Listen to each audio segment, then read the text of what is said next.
First thing you want to do when you get your kegs is to check for leaks and make sure they hold pressure. To the best of my knowledge, every place that ships kegs puts a little bit of pressure in to make sure that they have pressure. So the easiest thing to do when you first get it to check for pressure is just hit the gas post. On the Pepsi kegs, it's the gray post that would fit your ball lock, or it says in. On the Coke ones, it's a little bit more difficult, I guess. There is no in or out, but just remember that the 2 pins are the gas connections. If you hit the 3 pins, you're not going to die. You're probably just going to get a face full of whatever was in there previously. So, if it has pressure, it sounds like this. If it doesn't sound like anything. The great thing about kegs is there are only 3 rubber gaskets, and I'll show you the one.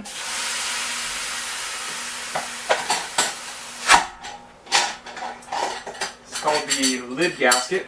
It's the big one here. In my experience, I found that these rarely go. These are not the ones that go. So that's the lid gasket. And the other 2, one goes on the keg post here. This one's big enough to fit on your pinky. The other one goes on the throat of the dip tube, and that's underneath the post here, and that one is not big enough. And I'll put some supplemental information about where to get these. The homebrew store will charge you 50 cents each. You can buy a bag of these for about $5 for 100. No matter what happens, I have enough of these to last the rest of my life. So now you got your keg open. After you degassed it, you got your lid off. You're going to want to sanitize it. And sanitizing is easy. Choose your favorite sanitizer. Put a little bit in. Doesn't have to be a lot. Replace your lid. And something I like to do is kind of pull up, and you'll feel a natural seat where it likes to go. And then crimp it down. Sometimes when the boots of these wear, you might need to put a coin underneath. But that's been pretty rare in my experience. So you set your regulator to 30. 30 is a great pressure. 30 sets lids. 30 tests well for leaks also. On the Coke ones, you want to hit the 2 pins. On the Pepsi ones, you want to do gray for gas.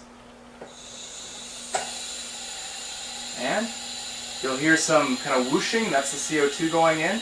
And it will reach a place where it doesn't take anymore, and that means your keg is pressurized. For the sake of speed, I'll take this off. And now you've got sanitizer in a pressurized keg. And it's simply just a matter of shaking it. Star San requires 15 or 20 seconds of wet time. I don't have to shake it for the whole time, but I want to. So you're sitting with sanitizer in here, and you got CO2 in here, and the CO2 is heavier than the oxygen, so it's pushed it up. So what you can do, and I like to do this on a day where I need to clean 3 or 4 kegs, it's super easy. I take my picnic tap, and if you're running with a kegerator with a picnic tap, chances are you've already got one with 6 feet of hose. Hook that to your liquid out. On the Coke one, it's the 3-pin. On the Pepsi one, it's the black, I believe. You hook it up, and I'm going to put this back into my Sani dish, like so. Just the same, I would take the lid off another keg, stick it in there, and open it up, and I'd repeat the process. I can keep using the sanitizer over and over, and you can clean 3 or 4 kegs in about the span of 5 or 10 minutes. So you run out all your sanitizer, and this is also going to run out your CO2.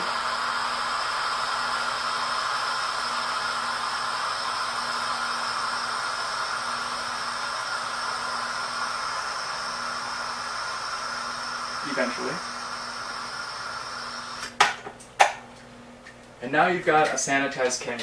You can stick this in the corner, it will remain sanitized for as long as you need, until you need to fill it with beer.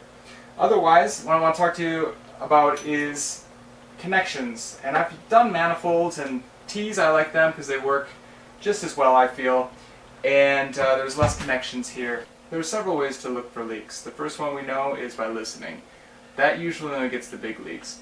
From there, with a pressurized keg, 30 pounds preferably, take a spray bottle, fill it with water, a couple drops of dish soap, shake it, and then spray down the suspect areas such as the lid and the keg posts.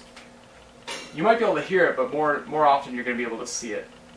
If that doesn't work and you think you've got a leak in, say, a connection, you would take a pan of plain water and take your suspect connection and put it in the plain water under pressure. And you're definitely going to see a leak if you have it there. If you think you've got something, say with your post, you isolate it with your post, you'll have to take off the keg post. And to do this with the pin lock kegs, you need a special tool. You can buy these commercially for 20 or 25 bucks, grossly overpriced, because all it is just a spark plug wrench. This one is 13/16. I've made this one.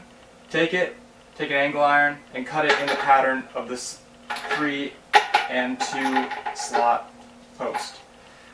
So I got a good connection on mine. I don't want to take it apart, but you take it apart, and there's one O-ring there, and if that's that, just replace the O-ring. And the second thing it could possibly be are the poppets. And poppets, they lose their strength. The springs lose their strength. They're about $2 each to replace.